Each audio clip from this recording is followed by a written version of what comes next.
Buenas tardes tengan todos, quien les habla Rafael Cáceres. Esto es Transistor Reset World. El video del día de hoy trata de un tema muy diferente al que ya venía trabajando anteriormente en los videos que ya había publicado. ¿Sí? Ahora me saldré un poquito de la temática que estábamos teniendo, que era acerca de los análisis de transistores, ¿sí? Que era acerca de los circuitos transistorizados. Hoy simplemente veremos cómo se testean y cuáles son las simbologías de estos componentes que tenemos aquí, ¿sí? Aquí tengo un pequeño parlantecito, aquí tengo un pequeño circuito integrado, ¿sí? Entonces aquí tengo un pulsador y esto es un motor. Entonces hoy veremos su simbología y cómo se lo testean, ¿sí? Para que la temática no sea un poco aburrida. Y en un posterior video haré una segunda parte, ya por ejemplo con bobinas, por ejemplo cómo utilizar un multímetro. Entonces para que la temática no sea un poco aburrida, y luego de unos cuantos videos retomaremos lo que es el análisis de transistores. Ya haré un último ejemplo acerca de cómo saturar teóricamente un transistor, o sea, los cálculos, y luego ya netamente será de forma práctica. Realmente no estuve subiendo videos porque no tengo mucho tiempo, y editarlos lleva un poquito de tiempo, y realmente no me está quedando mucho tiempo, ya que yo aún estoy estudiando, aún estoy en el colegio, y con el tema de esta cuarentena pues digamos mi agenda está demasiado lleno, entonces no me queda mucho tiempo para hacer los videos. Simplemente quería hacer esa aclaración. Entonces empecemos de una vez y veamos. Primeramente voy a hacer esto a un lado, este parlante, ¿sí? Este parlante internamente tiene una bobina que ya lo había dibujado aquí. Le voy a hacer un zoom, ¿sí? Esperemos que enfoque. Ahí enfoco, ¿sí? Entonces este es un parlante que yo lo saqué de un speaker, de un auricular. Entonces esto aquí, como ustedes ven, no tiene polaridad, sí, pero yo ya sé que este es el positivo y el que está aquí es negativo, porque yo ya lo medí con el multímetro. Entonces este parlantecito internamente tiene una bobina que está enrollada alrededor de un cilindro, ¿sí? Recordemos que un cilindro es más o menos algo así.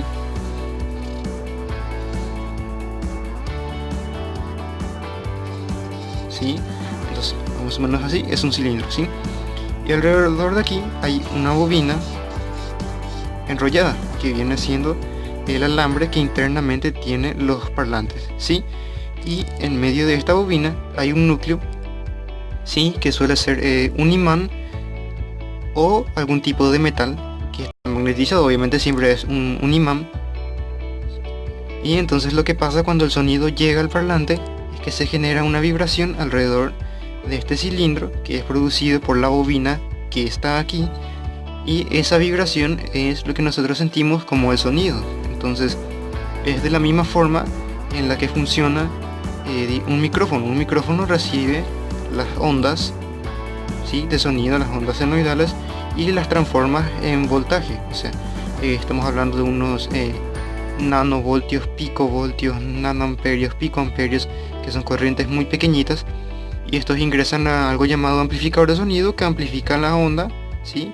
Entonces lo voy a explicar ya de manera muy resumida. Entonces supongamos que a un micrófono le entra una señal así, ¿sí?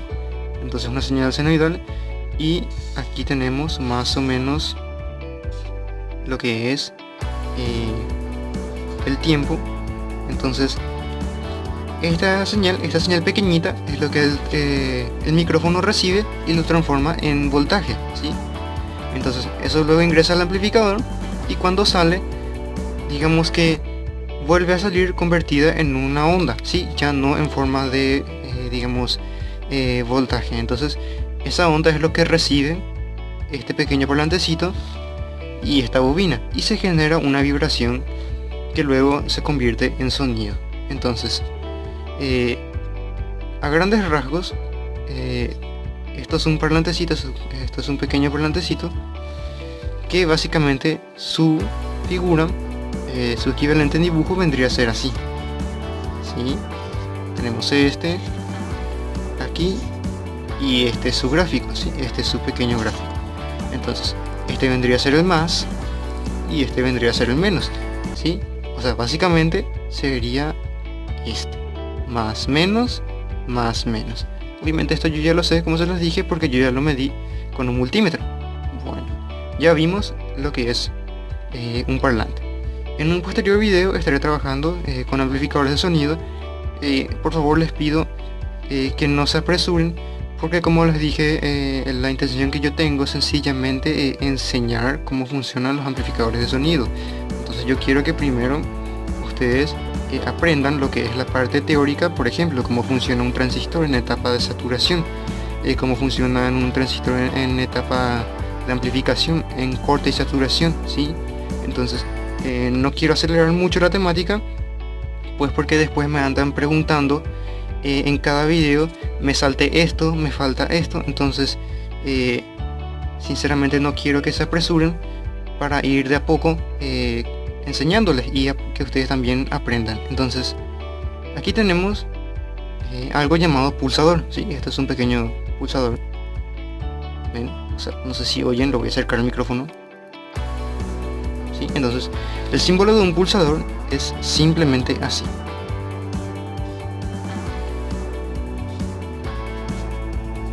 ¿De acuerdo? Sí, este es el símbolo de un pulsador abierto, ¿sí? O sea, un switch abierto. Esto es un pulsador, es un botón, no un pulsador. Ahora mismo no tengo un pulsador, esto es un botón, pero básicamente el gráfico es el mismo. Y esto es un pulsador que está cerrado.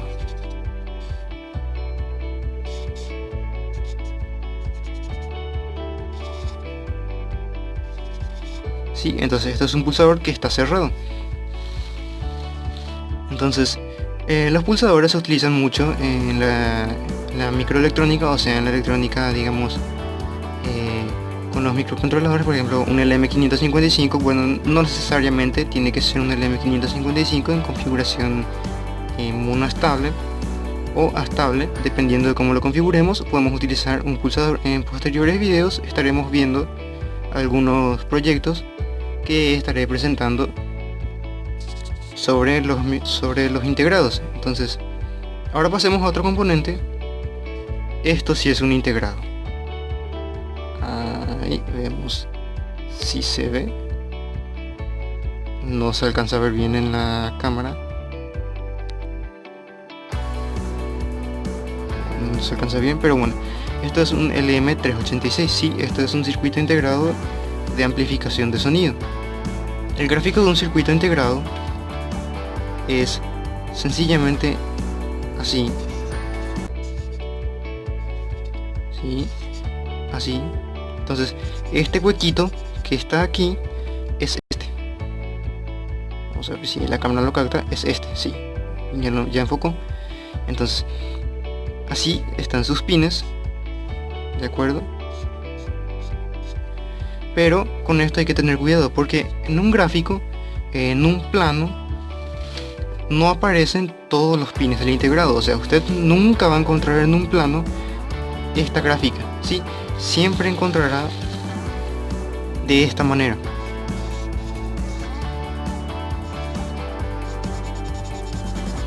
Llevémoslo así, y siempre encontrará un pin aquí, otro pin aquí, un pin que viene hacia acá, otro que sale de hacia aquí, otro de hacia aquí y otro que va hacia acá. Sí, pero usted nunca encontrará, digamos, los 8 pines del integrado conectados. O sea, ¿a qué me refiero?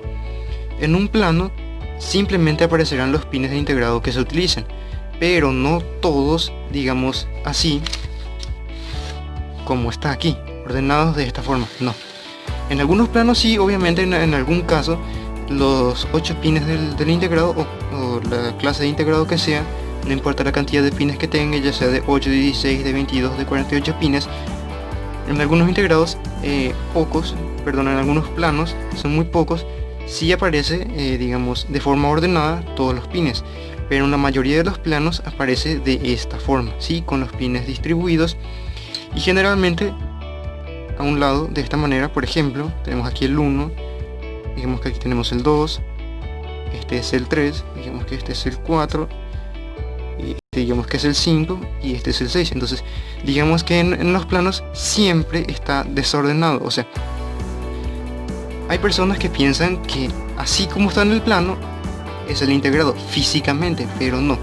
El integrado se lo lee de izquierda a derecha, desde el comienzo de aquí hasta el final de hacia este lado. Entonces él se lo lee de esta manera, sería así: pin 1, 2, 3, 4, luego le damos la vuelta, sería 5, 6, 7 y 8.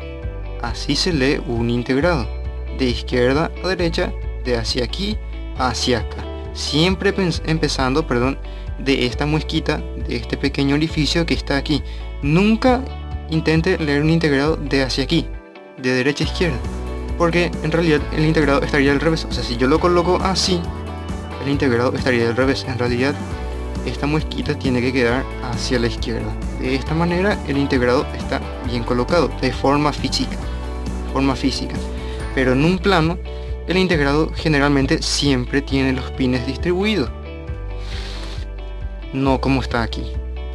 Bueno, ahora ya vimos este integrado, dejémoslo por aquí y pasemos a esto. Esto es un motor brushless, ¿sí? Entonces esto es algo llamado, se me había olvidado el nombre. Esto es un estator, ¿de acuerdo? ¿Sí? Y esto que está aquí es su base. Esto lo voy a pintar así. Esto que está aquí es su base y esto es un estator. Un estator simplemente, digamos que es un pedazo de metal que tiene varias puntas, ¿sí? Como ustedes pueden ver aquí, y alrededor de ellas se embobina un alambre, ¿sí? En un video posterior ya dedicaré un video especial para este tipo de motores, porque sinceramente hablando estos motores brushless son digamos complejos de interpretar. Lo explicaré rápidamente. Por ejemplo, el sistema de embobinado de estos motores no son iguales a los motores convencionales, o sea que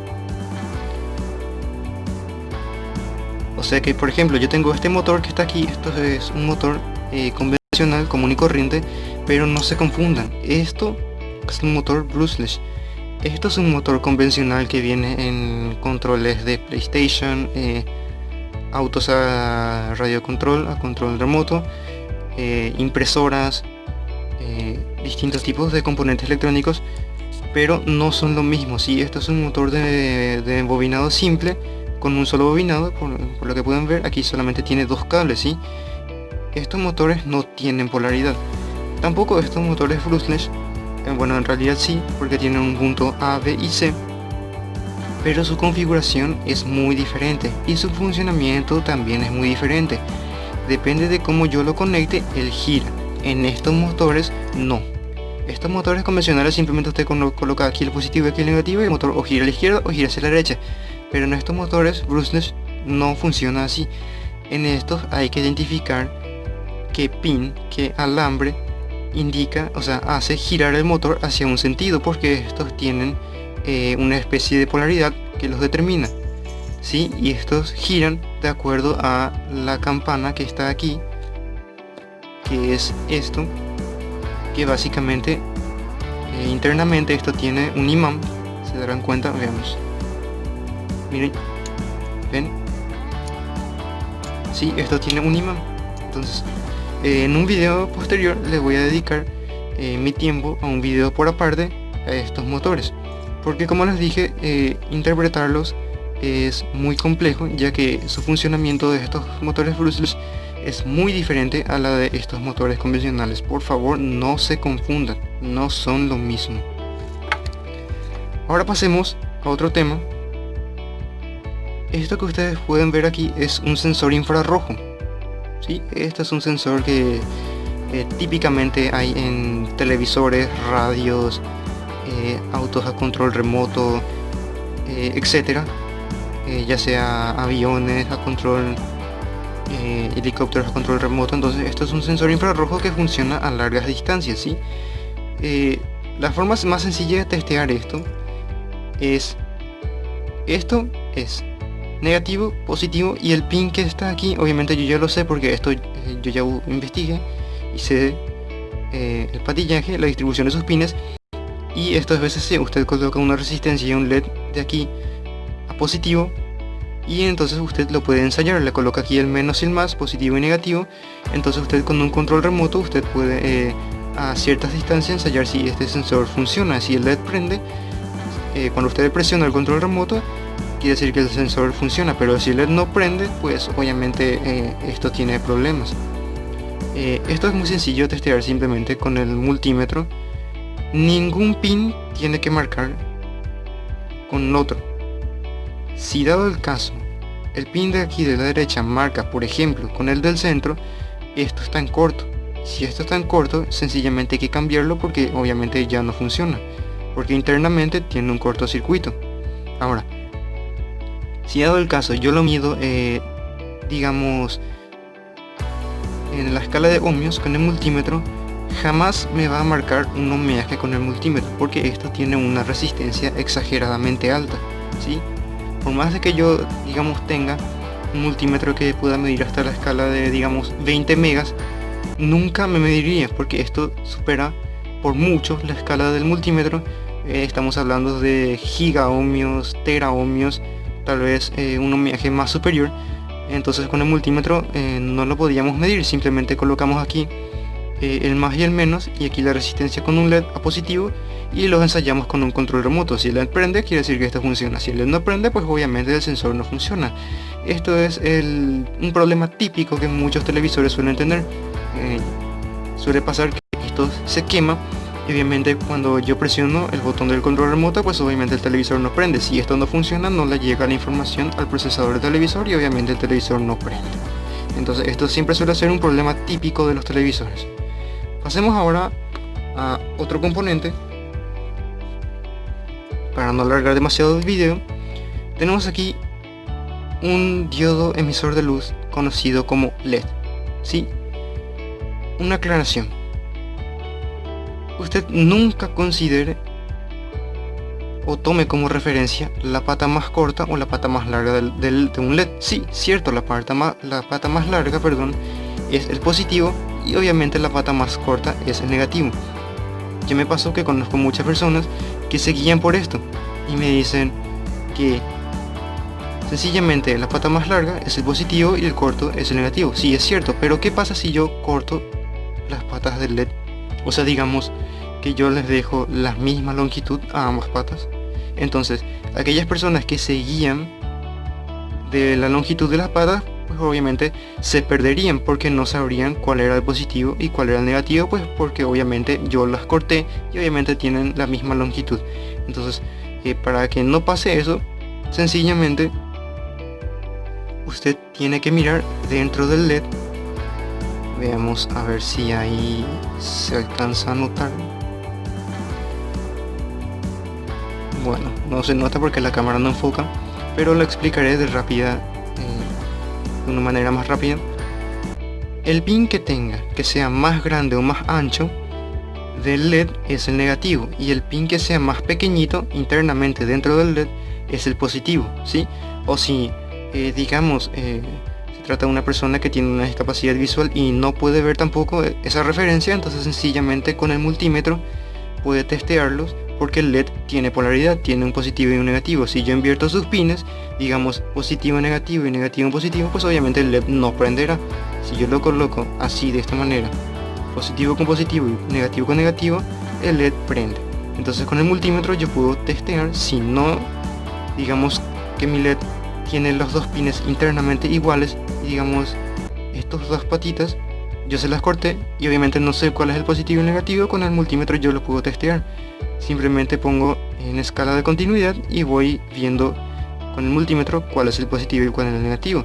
Si el LED prende en un intento de digamos así, de una sola polarización, entonces yo tengo que ver qué pin del multímetro, si es el rojo o el negro el que estaba en una patita. Digamos que aquí yo coloqué digamos el pin rojo del multímetro, y aquí coloqué el pin negro. Entonces quiere decir que este es el positivo del LED y este es el negativo. Si yo invierto el pin del multímetro, perdón, del LED con la misma polaridad, aquí rojo y aquí negro, entonces el LED no va a prender porque anteriormente aquí estaba el rojo, perdón, aquí estaba el negro y aquí estaba el rojo. El LED no va a prender. Entonces con el multímetro también podemos saber si el LED funciona o no funciona y también podemos saber su polaridad. Hasta aquí el video del día de hoy. En una segunda parte explicaré a grandes rasgos de mejor manera más componentes, ¿sí? Por ejemplo, conectores. Aquí tengo este pequeño conector, ¿sí? Este es un conector de varios pines, de varios cables, y también podemos ver otros tipos de motores, ¿sí? En un video posterior, hoy simplemente fue la simbología, ¿sí? Hoy simplemente fue su funcionamiento, cómo se lo trabaja, y su simbología, como ustedes pueden ver aquí, del integrado, de los parlantes. Entonces en un posterior video, en una segunda parte, ya trabajaremos un ratito con el multímetro. Aquí tengo un multímetro, entonces en un posterior video ya trabajaremos por ejemplo cómo testear este motor con el multímetro. Les repito, esto no se puede testear fácilmente como este motor. Realmente yo debería, si yo esto lo intento testear con un multímetro, pues obviamente me va a marcar continuidad porque internamente el motor brushless tiene, como les dije, varios bobinados. En realidad yo tendría que buscar la configuración del embobinado de este motor y pues obviamente para saber qué cable es el positivo y qué cable es el negativo, porque generalmente estos suelen tener 3 cables, no solo 2 como estos motores convencionales. Entonces a este motor, a este pequeño componente electrónico que ustedes pueden ver aquí, les dedicaré un video especial, y en un video posterior ya veremos cómo testear ciertos componentes electrónicos con un multímetro. Entonces esto ha sido todo por hoy, me despido, yo soy Rafael Cáceres, esto es Transistor Reset World, nos vemos en la próxima.